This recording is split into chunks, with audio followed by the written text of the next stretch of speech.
Good evening, everyone. Welcome to the Kentucky Great Writers Series. I'm the coordinator for the series and the executive director. I'm Jennifer Mattox, and we're so glad to have you all here in this space at Wisebird Cider. Let's give a huge shout out to our host for tonight.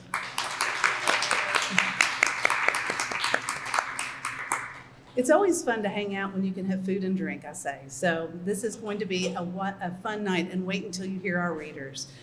The Kentucky Great Writers Series is one of these things that we do sometimes quarterly, sometimes special edition, and tonight's special edition is called Halfway to the Books in Progress Conference. And tonight's event was actually coordinated by Z Valentine. So thank you, Z. Not only does Z coordinate our classes, Z also coordinates the Books in Progress Conference. So if you have questions about the conference, or if you're ready to register tonight, Z can help you out. So Z, if you'll just raise your hand in case no one saw you. I think we did. Good. Thank you so much. So the Kentucky Great Writers Series features authors who either live or have lived in Kentucky and have one or more works of high literary quality. Tonight, we're going to give you a small taste of what you can expect at the Books in Progress Conference coming up this June. And these readings would not be possible without the support of the Kentucky Arts Council, LexArts, Wrightsville Cook Foundation, WKY 91.3 FM, and also our booksellers tonight, A Likely Story and Accents Publishing. So please buy books for them tonight. The Books in Progress Conference is an annual event that we've done since 2012, and it's perfect for writers of all genres, whether you're at the beginning of writing or you're at the advanced stages of writing. The conference features instructional seminars, panels, readings, agent pitch sessions, and a keynote address you will not want to miss. The conference this year will be from Friday, June the 5th. We're going to do it from 10 a.m. until 5 p.m., and then on Saturday, June 6th, from 9 a.m. to 5:30 p.m. And that'll all take place at the Carnegie Center in downtown Lexington. For members of our Kentucky Black Writers Collaborative, we also have 15 full scholarships that we are offering for those members. And that's thanks to the Chethick Family Fund, to Advance Black Writers, and all the folks who donated to them. So thank you for that. Now, in addition to tonight's readers and session leads, we have conference support from several different entities here in Kentucky, including the Kentucky Arts Council, LexArts, Wrightsville Cook Foundation, the Lexington Writers Room, Blah Blah Blah Writers Group, the Bluegrass Writers Coalition, and Accents Publishing. It takes a village to do a conference, absolutely. Now, if you have any questions, of course, Z is right here. I'm just reminding you again because we want you to sign up tonight. To give you a sampling of what's to come at our conference, our outstanding writing instructors are also going to be sharing pieces of their reading tonight with you. And that includes our conference keynote, Willie Edward Taylor Carver Jr., who's here. And they're going to treat you to their work. So thank you all for coming out tonight for that. Now, first, we're going to start with Samar Jade. And Samar, they, them, describes themselves as a Black, fat, disabled, and gender-expansive creative writer and the ensoulment doula. Samar's writing centers the experience of being born and raised in the deep Gothic South. Their full-length poetry collection, Blue Violet, Paint Spaces, is now available from Finishing Line Press. When they aren't writing, fearing others in their underworld journeys, or supporting folks in birth, they enjoy spending time with their partner and 2 children. At our conference, Samar will be hosting a session on reading your work called Letting Your Words Sing, a workshop on voice and projection. And they'll participate on the Kentucky Black Writers Collaborative panel called Black Writing Matters. Please welcome Samar Jade.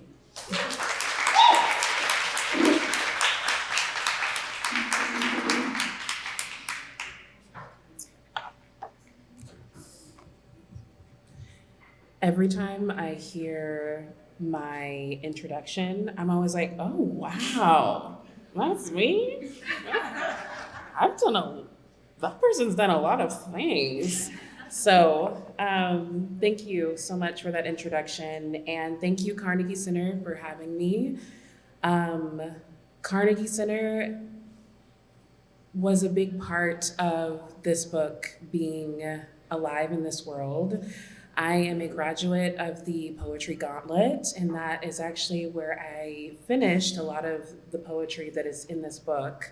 So this feels like a little full circle moment with my family. So I am going to read a few poems. Blue Violet, Hate Spaces.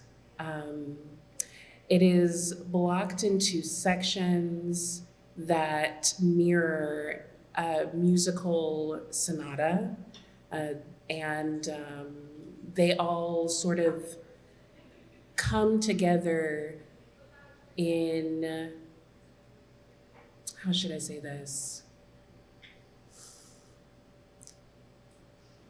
This book encapsulates the things that you can't always say out loud, and you can't always say out loud directly.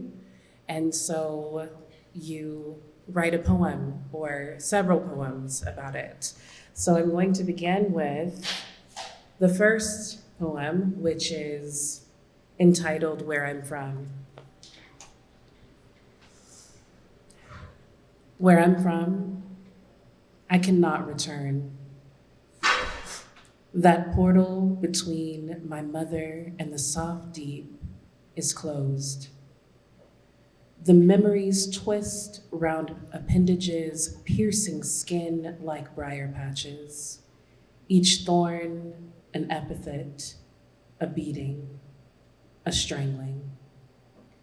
Cutting them away is pointless. The tangled mess of branches grow back from new places.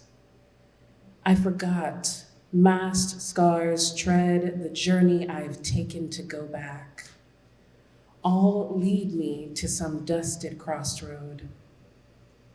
Where I'm from, the love is all dried up, like a rusted bathtub knob that sighs in the place of the water you were in search of. Past self. Dear one, I apologize for all the times I judged you. It was difficult to look at you with compassion. I acknowledge your bravery, your innovation, your thirst for more than the present offered you. Thank you for refusing table invitations where love was not being served. Destabilized. It is a back and forth. The black waves lap against the boat if we keep moving. But when we sit still in the black waters, the waves thrash, the old wood of the vessel creaks. I look to the storm-laden sky and then back to the dark waters. They hold the shadows of everything that cannot be healed. There is no white savior walking across these storm waters.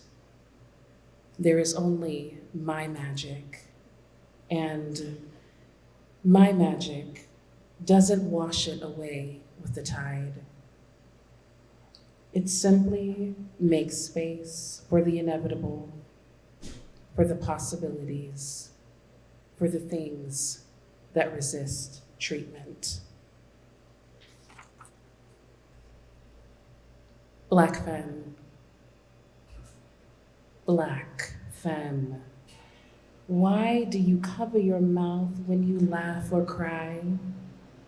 Who taught you to mute your emotional experiences? You are not a bridled animal. Unleash, unfurl, swallow those that try to eat you whole, bones and all.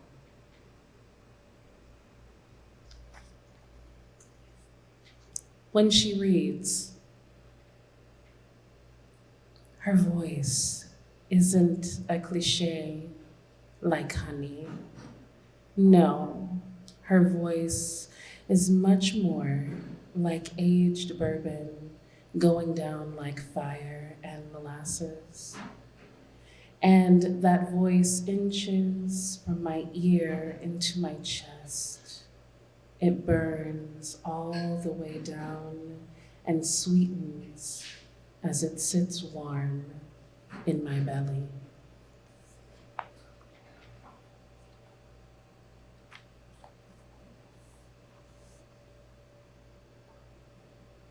So, this book talks a lot about grief, especially in the beginning, and it also talks a lot about beautiful things moments that you wish could live on forever. And so now I'm going to read about a moment that will live forever because I have written it. It's called La Petite Mort de Chocolat. Everything is made better with chocolate cake. Made moist by mayonnaise, like somebody's granny from Kentucky stuck her toe in it after casting the spell. Covered in a thick-ass layer of sugary, creamy icing and sprinkled with chocolate chips. Put it in the icebox for an hour and enjoy naked. After lovemaking that leaves your legs quivering with a cup of coffee still steaming, make sure the window is open to catch the cool April breeze on your skin, still damp. All this extends the orgasms you howled earlier by about an hour. You will never want to eat chocolate cake the same ever again. Please let me know if you end up trying that recipe.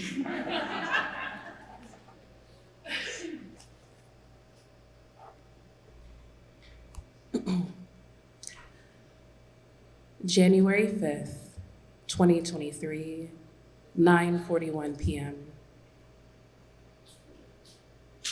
As I take comfort in the smell of my soured, vinegared sweat caused by medication to ward off the depression, I scroll mindlessly so I don't have to listen to the voices and fall back into the shadowed arms of sleep. Sometimes they are muffled, voiceless even.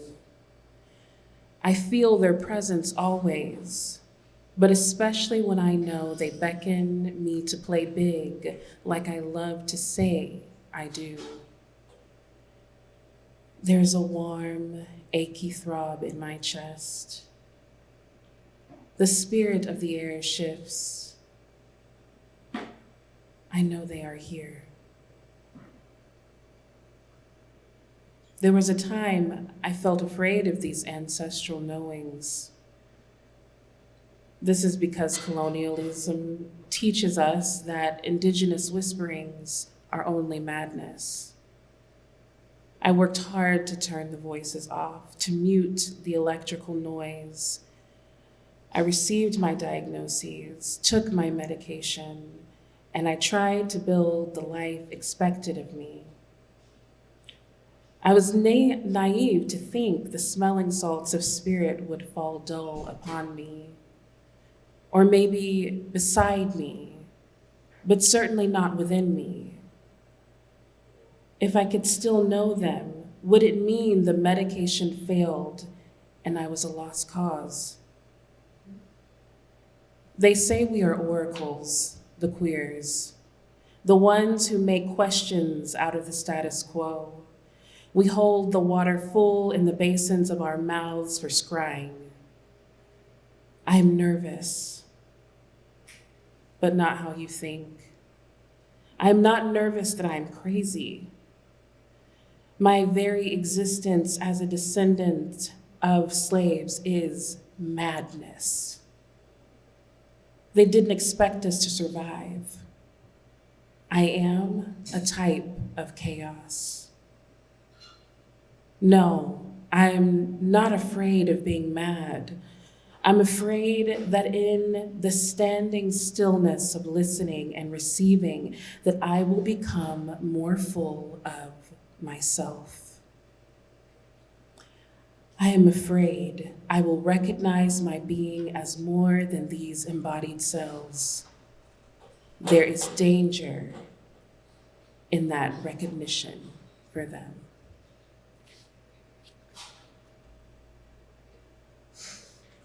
And then the last poem that I'm reading is called Our Breath is Revolutionary. And I dedicated this to all of the femmes in the BIPOC writing group, Writing What Is, that is also through the Carnegie Center, that supported me trusting my voice.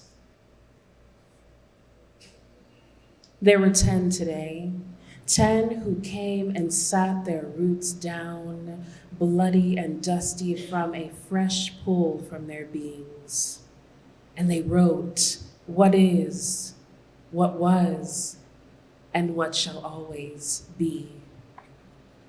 In the circle, they placed their roots at the center, some not knowing the magic within, the healing that could take place once consumed, but everyone took. There was enough. In incantations low-voiced, cackles bright like lightning flashes, they spoke, shaking the earth to its own rock-molten soul. She said, the sun is black, while another told of our sacred bodies being filled to the brim with unspeakable art. They howled like a slow burning ache, a remembrance offering ancestral in nature. Taking needles, they wove promises of their future work into the quilt of sky hanging high beneath them. They made oaths to themselves that they would be first, no longer last, or not at all. After the circle was complete, their sacred smiles crept at mouth corners. They walked away, but never from each other. Thank you.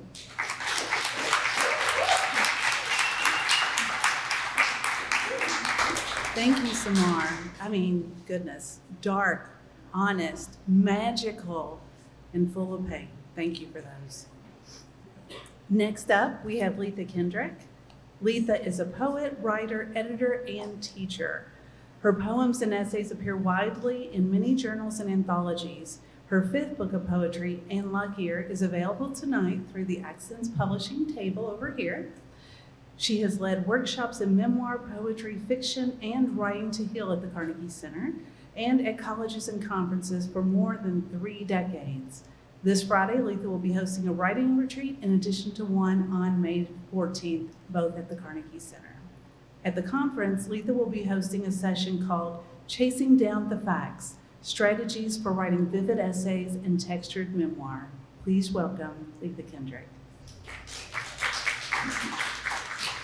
Thank you, Jennifer, and thank you for the Carnegie Center for putting this on. This reading series has been going on for a while now, and it's been one of the best in Kentucky, and I love how it keeps evolving. And thank you to Wisebird, Cider for having us all here, to Samar for those amazing poems, and to Willie and Katerina. It's such a joy to read with you all. Thank you. I'm going to read just a few poems. I'm going to start with a couple of poems from a book that's coming out this fall. It's called Interior with Poplar. It's coming out from a press in Texas called Madville Press. So, the first poem, I'll say really briefly that it's a poem that centers on trees and birds and rivers and on marriage and family. So I'm going to start with a poem that centers on my brother. My sister's here with me. Our brother's going through another round of treatment for cancer. But this poem comes from an earlier round of treatments. It's called Pushing Against the Blank. And poplar trees keep coming back in these poems, so this poem starts with a poplar tree. My poplar finally almost bare, a lone brown leaf turning at her tip. I keep imagining it a bird, embodied and alive, like that crow yesterday, belligerent, outsized, holding forth atop the ravaged oak next to the cancer center. How that tree, stunted, twisted, repeatedly cut back, made me see my brother's neck, the burnt skin of his jaw, the way treatment comes as depredation, the cost to live. My brother squawked back at it, spoke of signs and portents. As I hissed, "It's just a bird." I looked away, dragged him with me, past the fear I felt, to hear a creature agitated past the limits of his voice. But I cannot forget the way his screech shattered at its edge, as if what language he possessed must break apart to speak his heart, as if he meant to scrape open the air with some new way to tell what it feels like to be himself. Ink feathers at odd angles, spread wings working, writing here, here on the sky.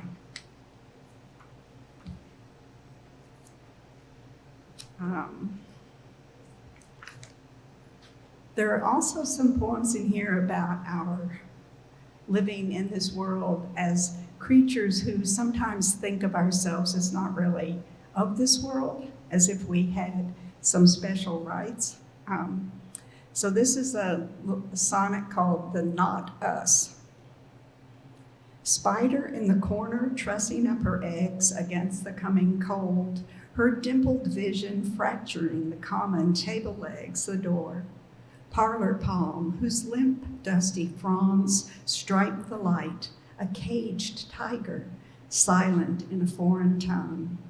Cattle brought to the outback to graze and shit, with no insects to eat their dung, left hardened piles to flood the fields. Bradford pears revert, unhybridized across acres, striking off unstopped, like too many of our good ideas. Lies, like kudzu, proof the earth is not ours to give, who unleash tremors unforeseen across the web we did not weave, but by which we live. And I'll read one short one. There was this poplar tree outside my window during the pandemic when we were all closed in. And we lived in a new neighborhood, and they planted all these beautiful poplars in the midst of the median, right between the concrete. So I was sitting there watching most of them die. And that's part of what made me have to write back. But there were some moments of exuberance, and this is one of them. The poem is called Tree Bird. A single starling holds its speckled bird shape, tarry, starry, shining, sunlit, in the limber peak of poplar out my window. The she-poplar girl, I've named her, holds herself aloft in grayness, keeping witness to the starlings and my fitness for the bounty of existence. So, But I want to read from this book, And Luckier, with great thanks to Katerina for taking this manuscript, for shepherding it into the world, and for friendship and support and poetic camaraderie in all these years. I want to start by reading Another April, since it's an April day, and Samar also had an April breeze in her poem. So Another April, and it has an epigraph from a poem by Mark Doty. His poem is called A Box of Lilies, and these are the lines. Maybe dying's like being given a box of what will be trumpets. Another April. And how were the trees at my mother's birth, in the coves along the muddy river, where her mother held her, newly sprung from the dark? All the unknown swirls out from the two of them, none of it what they imagined. The April day mother died down in Nashville. Trees bloomed with a ferocious hunger. The sky beat a burgeoning blue. Maybe dying's like being given a box of what will be trumpets, or so a poet said. Maybe it feels like a mistake, and you plant them. Each of us opening bulb to blaring bloom, staining the noses of those who embrace us with our pollen's lush desire to be carried forward. Maybe we leave no more than this bright orange emblem on the world, though we pull everything into our brief nectar's impossible sweetness. Mother snug under April grass, the blades thick and chill, as if the soil could transport anything other than a husk through the zero of space, whatever that means, space. Like clockwork, this ticking onward of what we call time. What do I know? Don't I wake up still talking to the dead? Don't I orbit them still, these planets and suns? And our deaths, delivered unsought in a box, something we know we didn't order, scaled bulbs nestled in shredded brown paper, the diagnosis flowering from the young cardiologist's mouth, mere shaped breath and sound, words wet with the damp of his living lungs, dispersing as soon as they're spoken, but we've received them. They've been delivered, an unwanted package solid as lead at our center. It's April. Sunshine blows somewhere outside. Waxy leaves shove their green tip to the light. It's April. The dead wait in gone kitchens, remembered yards, the whole of time in their timeless eyes. At their feet, lilies gather themselves to flare. Okay, another short sonnet. I'm going to read two more poems. This is called That's Good. I do not know myself. I don't exist to be known. Maybe I'm here only to pass along some genes. Resist the temptation to believe there's more than this, I tell myself some days. Love the color of the sky, the crumpled leaf stuck to your shoe. Be grateful you can move these half-frozen knees. There's grief enough. No need to finger every loss's gap as if it were a missing tooth. No sprite waits to swoop in with her gold. The lap you long for is yours. Fold yourself right in half, then reach. Lift someone else's ache close. Inhale her scent. Give and take comfort.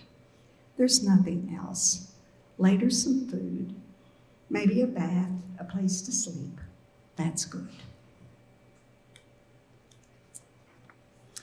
I'm going to finish with this poem. It's called Salt.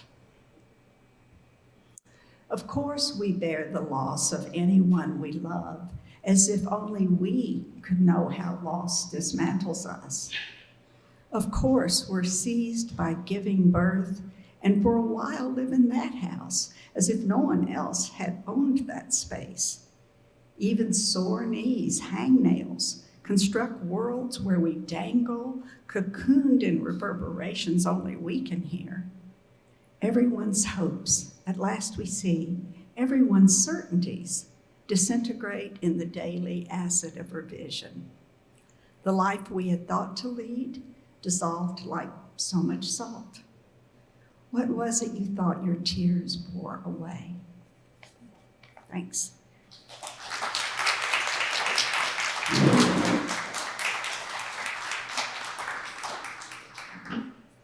Thank you, Leatha. And that last line, whoo, so good.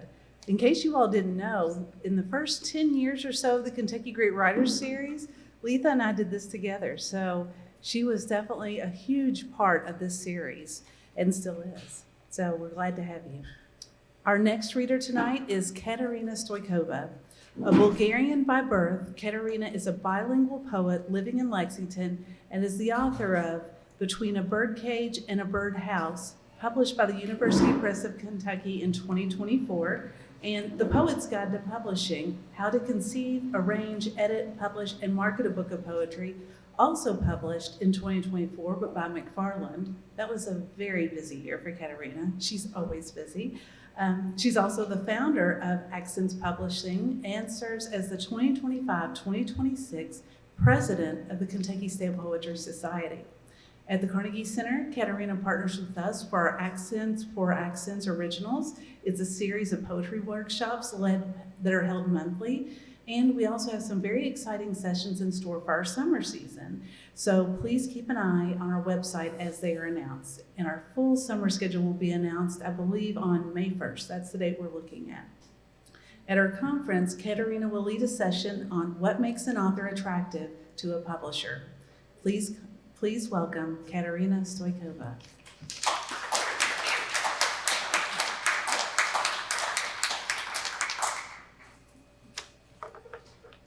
Hi everyone. I'll start with two Mother's Day poems.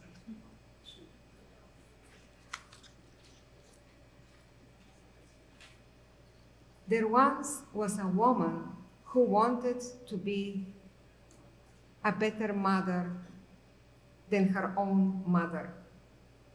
That was a big and important goal, and she never stopped talking about it. To whom? To her own little girl.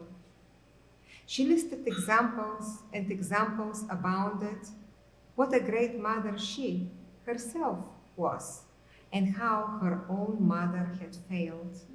She spoke with emotion, with disgust, perhaps with a bit of admiration towards herself. No, more like self-pity. The child heard the following: "It's your fault, it's your fault, it's your fault." However, that's not what the mother was saying. The mother wanted someone to hear that she hadn't had the mother she needed. Yet the daughter concluded, "You're bad because you have it good." And the mother was so busy criticizing her own mother in front of the child that the child, little by little, started to take care of the mother, to console her, to listen, and to keep her terrifying secrets. Both got along great. "My daughter is my best friend," bragged the mother, and the daughter beamed, felt both important and praised. And ultimately, she became a better mother for her mother, or at least a joyful lump of light in her heart believed it and wanted it to be so. Mommy, Mommy, how we would run away from home whenever Dad kicked us out or it got too dangerous. How I wanted to protect you. How we scurried together, almost folded in half. How we cowered in the attics of nearby high-rises and then at Grandma's for a while. or at your friend Zhenia's with Natashka and Christo until things calmed down, until Dad started apologizing and you began reciting justifications and allowances. Because other than that, he really loves us. And because other than that, he works hard and he gives up his entire salary and doesn't run around. There are men who constantly cheat. Do you know how bad that is? I don't know, Mommy. Yet again, I dismissed the person next to me and I'm still alone. Wow, now reading those, that was a real party, wasn't it? I wanted to give you a little bit of a taste from those two books, but I have to say the poems are not really representative, so I don't know what I was thinking. However, I'm going to read to you a few poems from Work in Progress. I'm very excited to have a new manuscript that is close to completion. It is called Portrait of the Artist as an Arts Administrator. Yeah, it's meant to be funny, so I'll just read a few, and who knows, maybe you'll find them amusing or sad, or who knows, you'll tell me later. The arts administrator gets excited about another project at work and takes it on. That's the title. Nobody has been there, yeah? It was her idea and felt juicy. Something inside her buzzed in a familiar way. Alertness, anticipation, and joy surged from the ether, flooding her cup. She couldn't say no to that. She wanted to connect to that as if to an IV. She wanted to feast on that. So she reached for the extra work as if plucking a fig from a tree.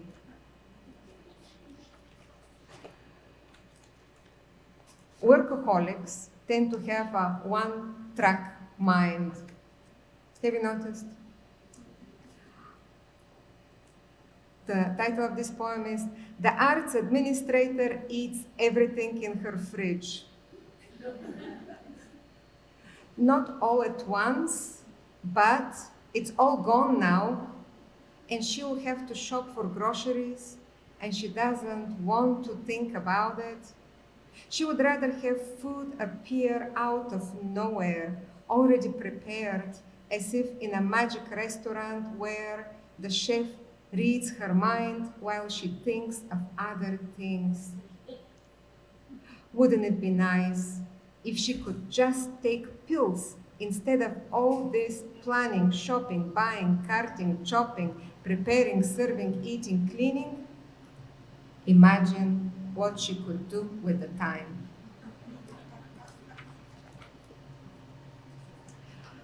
I have noticed that overwork comes with very unpleasant consequences, and the worst for me is writer's block. Writer's block. So here's a poem about that. It's called The Arts Administrator Takes a Week Off to Write. She feels stupid and guilty, unable to put a single word on paper. The fear that creativity has left forever snakes into her head, then settles in a quarry of horror with a flash of self-aggression. Leading to the coveted time, she rushed around to get work done, polished off to-do lists, finalized assortment of assignments, answered emails, contacted constituents, communicated with stakeholders, cleared up her desk and activated the auto-response. And now, all dressed up and nowhere to go. Counting the book-ending weekends, 9 days, progressively defeating. Ashamed, she tries to sob and fails again. A week into a block of ice, a week into a ticket, a week of living as a fish inside a net before the merciful Monday throws her back to work. I have found out that if you do not write when you do not have time for it, you will not write when you do have time for it. For my remaining minutes, okay, I'll read this. Once you had the ability to lie with doughy eyes. Once you married for money and once for love. Once you thought it would be safer if you trusted more. Once you didn't know what to do yet went for it. Once you packed 2 bags to board a plane. Once you stopped smoking. You thought you would be the CEO of IBM. Once you left your job to write. Once you found yourself locked up picking at your own scabs. Once you couldn't see beyond your skin. Once your anger burst and streamed, and yes, a liquid takes the shape of whatever it attempts to fill. Once you rearranged yourself wish by wish and cell by cell, and then you split off the watermelon of yourself, slice by slice, always enough for everyone.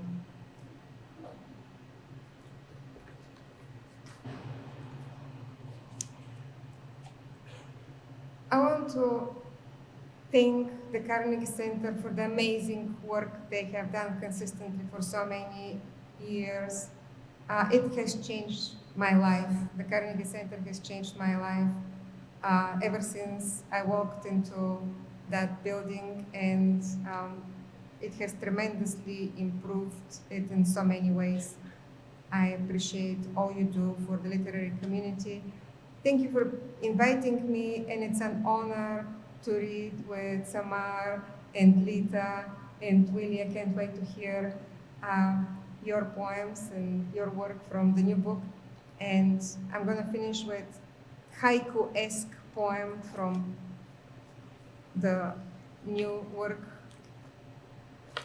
Piling to-dos, I'll write when I'm dead. There it is. Thank you very much.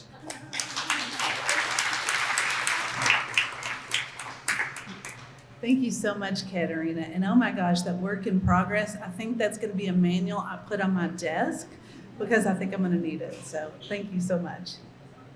Now, new to the conference this year, we're excited to have some bonus material. So we're going to be hosting a special reading by Accents authors at the conference.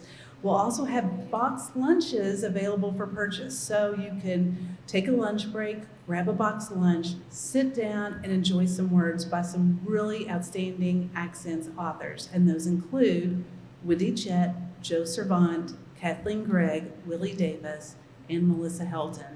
Now, this sounds like a wonderful reading, but you have to be at the conference in order to be able to hear it. So another reason to come.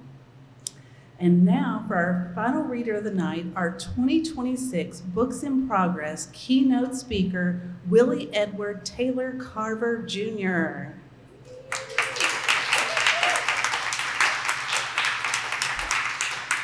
And that's a really fun name to say really fast, but I think I would mess it up, but it's a good one. Willie is an advocate, educator, author, and Kentucky Teacher of the Year. His work is focused on advocating for the LGBTQ rights and creating inclusive spaces for students, especially within the context of Appalachia. He is the author of Tore All to Pieces, a fragmented novel about a small town in Appalachia and the interconnectedness of our identities, as well as Gay Poems for Red States, a best-selling collection of narrative poems about his childhood growing up queer in Appalachia. He serves as the director of Kentucky 120 United AFT LGBTQ+ Task Force, where he works to combat anti-LGBTQ+ legislation and create a safer, more supportive environment for students and educators. We are huge fans of his brilliant and powerful work, and as well as, of course, his charming demeanor, as you will get to know if you come to the conference or hang out with him again tonight. And we couldn't be happier to have him as our keynote. So please welcome Willie Carver.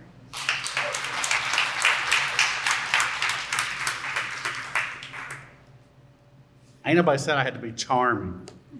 Now I feel like there's been a charge put on me. But thank you. Jen and Z, Carnegie Center, thank you so much for how much work I know this has to be. It's an absolute honor, Samar, Katerina, Leatha, to be reading beside of all y'all. I want to read from 3 different things tonight. The first is not yet published, but I did sign a contract with North Meridian Press just this month. It's called The Red Ahead, and it is a collection of poems that center in large part around Mothman queerness, Appalachia, theology, erotica, and Hot Pockets. I'll read 2 poems from it. I'll start with Mothman Gets a Preaching Spirit. Mothman gets a preaching spirit, skyward eyes. He opens the holy book to both testaments at once. His thick, hooked thumb angled into my mouth, agape, knuckle scrape, skin fold against teeth worn from chewing nails. My knees take root. The well fat of my bottom lip opens, divides, sinks, tastes. The shadow buzzing, the melt of scurried squid at 104 degrees, scattered shots of high fever ink. He whips me with the scripture until mixed fabric rips apart. Cotton, wool, denim, weep, books, chapters, and verses leaking down my back. Now the cloth is rent, the skin flayed, the tears sticky, my wet tongue stretched across his fingerprint like a soiled blanket, and I beg him, vowels leaking down his wrists, to sing me the red verses. You're the best to have in an audience, you know that? All right, I'll give y'all an option. We can read Mothman at a Leanne Rimes concert or Mothman in Mamaw's house. All right, Leanne Rimes it is. Mothman at a Leanne Rimes concert, 2025. Drunk fog of moms, belts looped through denim, through C-section scars, mixed drinks at Applebee's, men who came out in 1992, spanxed into crisp lines, shirts undone, 3 dangerous buttons, leaning away, teenage phones set to irony mode, hair thick with new justice, feet still tapping. The exit sign stutters, always lit, always ready for the party. She rearranged the melody, but the words haven't changed. Can't fight the moonlight. He doesn't lift his wings or remember anything, just sings over her, over them, to himself. Another sip of vodka from a mom he found crying in the corner, her body charged with now. You can't fight it. I'm gonna read a couple of poems from Gay Poems for Red States. This little book I'm so grateful for, and again to the Carnegie Center for helping me know even what to do when I had a book that was out, because I did not know what to do when I had a book that was out, because it was such a new experience for me. And I thought tonight I would read things I don't think I've read in many spaces, and probably not in Lexington. This one's called Supermodel, You Better Work. When I was in 7th grade, I saw RuPaul donning red lips, scarlet gloves, carmine dress, so that she could melodically and rhythmically chant, "You better work," with electromagnetic notes that compelled me to release the energy of the words with every part of my body. My quick-speaking Appalachian mouth could not contain the tempo as it beat drums against the back of my teeth and stretched that rhythm into my bottom lip. I'm sure my 7th grade English teacher was loudly rolling the library full of eyes, carefully punctuated and alphabetically shelved in her tenured brain, when the 700, "You better work," flung itself on a rainbow cadence musical wing from my mouth to boomerang across the classroom, knocking over journals, thrashing against posters, and tapping the musty-paned windows of the classroom on its quest to freedom. You keep singing. Let's just hope singing that song is all you share with RuPaul. It was attempted murder by semicolon. My lips held each other and wrapped around my teeth like a weighted blanket. The 700 winged lyrics already swarming the classroom, however, buzzing with ionized carols above our heads, were unmurderable. United, they burst through the window and declared themselves free. And what the teacher couldn't stop was that I saw it happen and caught sight of the colors outside. This next one is called Creek. Our trailer perched itself, proud and ancestral, in a sunny and grass-eaten valley bottom. On its muddy britches haunches, it stared at the creek that flattened it out of the holler. It was a trailer that rolled its cigarettes with the smell of window air conditioner and hog bacon. Mouth-deep dirt, grit, and gravel with hard work. Hog bacon was the kind we killed ourselves. I killed myself to leave the holler and bought pink store pork in smile-scented supermarkets, but everybody looked at me and could see the dried mud clinging hard to the bottom of my shoes. It asked me if I knew about Jesus. They couldn't help but stare or look around or through me, since everybody knows that mud doesn't talk, and if it ever did, it wouldn't talk about Jesus. Before such non-believers, I became the valley bottom in my holler, and the creek swelled within me, bursting over the banks and spewing out mud and muck and the mundane and marvelous and garbage. It floated out of me until water, once brown and muddy, ran clean and pure and declared unto me before God and man and animal, "You are the 8th day. You are a creek." I am always 3 years old. Clouds are singing with tambourines. I'm flat in the mud, hissing hose still robbing from the well, stirring up pine straw, gravel, sunlight, and grass. The water is cool and mossy tin, but the mud, the earth, are love you warm. And they both whisper open and flower secrets through the thick sheets of trees. I squish my toes into the mud, put my cheek against the ground, its soft, loving chest. No before, no after, just clouds and blue and brown and now and warm and being where I am. I wrap my arms around the earth and squeeze the weeds, an embrace that makes the mountains squall in tongues. I am a creek. I am dangerous. I flood. I keep on going, probably till the ocean, and I start at the head of a holler.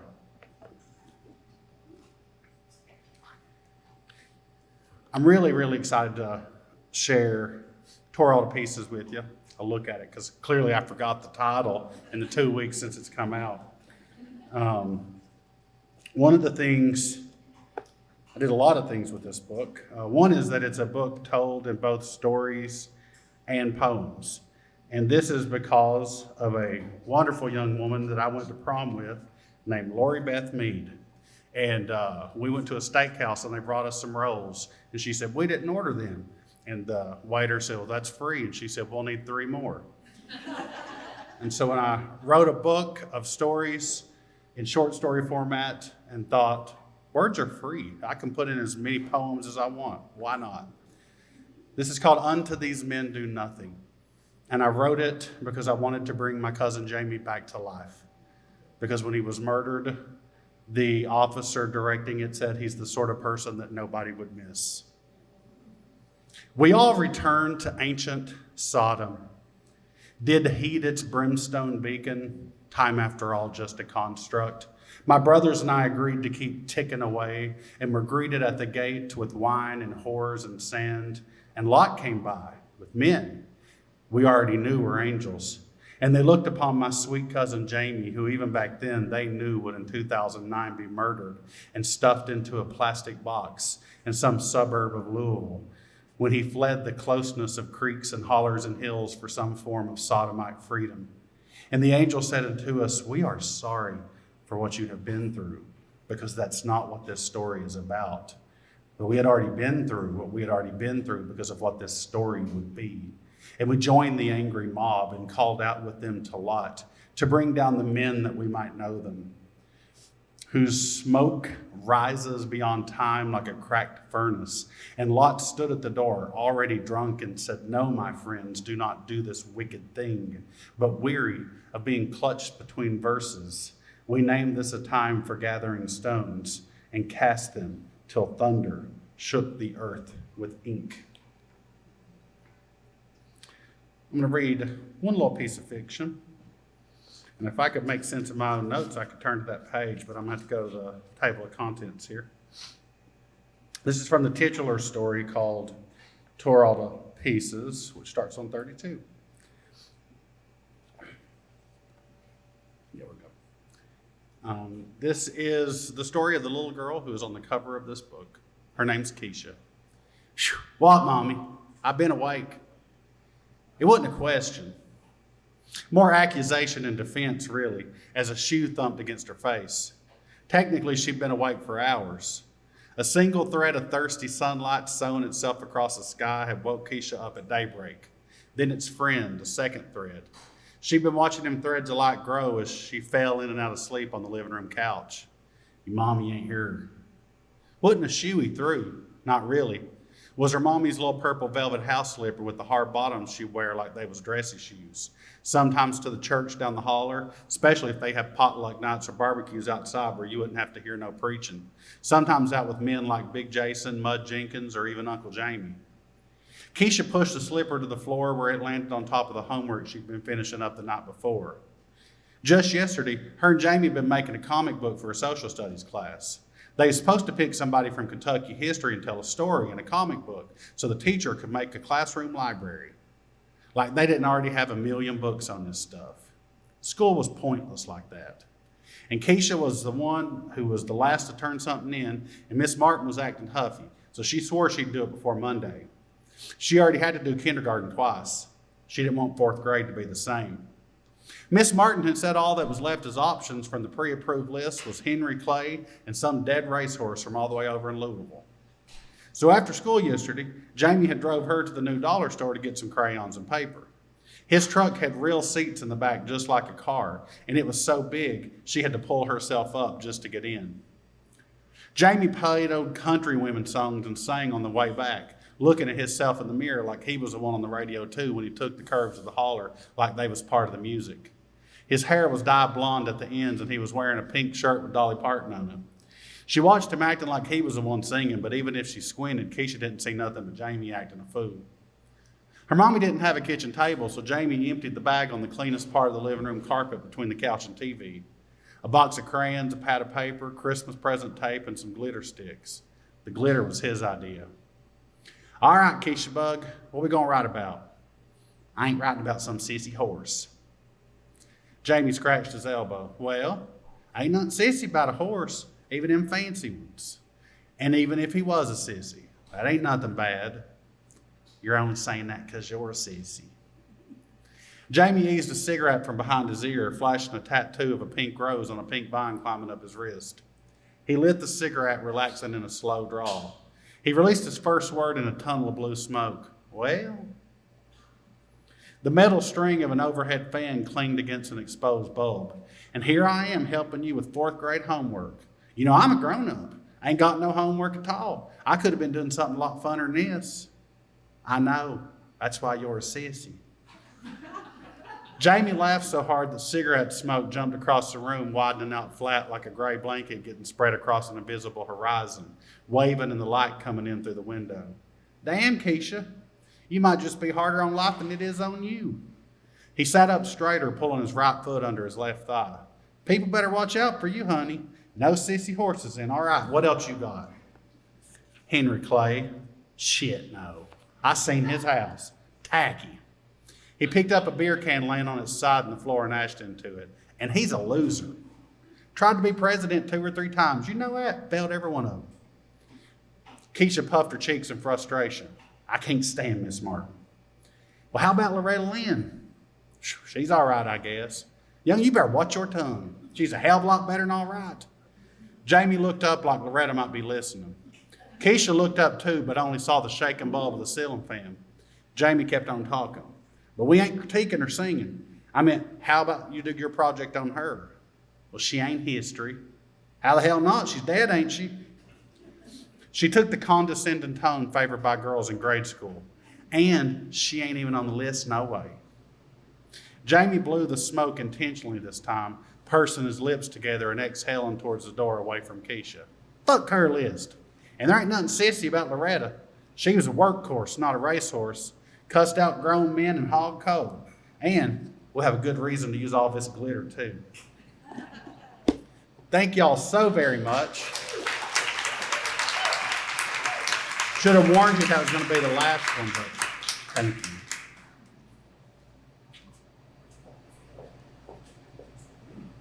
Now, one of the things I love about a good reading is when you read it in the book, you see it one way. When you hear it spoken, you see it totally different. And Willie, you did that both with poetry and with fiction tonight. So thank you, thank you, thank you for that. Now, this is just a sneak peek. There is much more to come when you come to the Books in Progress Conference. So thank you to Willie Edward Taylor Carver Jr. for your readings tonight. Thanks to all of our readers for your outstanding words and for sharing these with us, including these works in progress and books yet to be published and books that were birthed at the Carnegie Center. Thank you, thank you, thank you. I'd also like to thank Wisebird Cider for this outstanding video, some food, some drinks. I also want to say a big shout out to Z, because even though I'm up here reading words, Z wrote most of them. So Z gets the credit.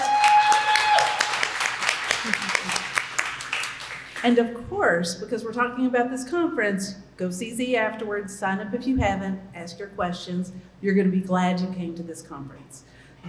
So as I say here, the 2026 conference is one you won't want to miss. And even if you're not signing up tonight, we hope you will soon. Also, please stop by the book table, buy some books from A Likely Story and Accents Publishing before you go. And I bet you the authors would even sign them for you. And if you're like me, getting books signed to give away as presents, that makes you the superstar. So buy some more books just for your friends and family too. And we hope to see you on June 5th and 6th at the Books in Progress Conference. Thank you all.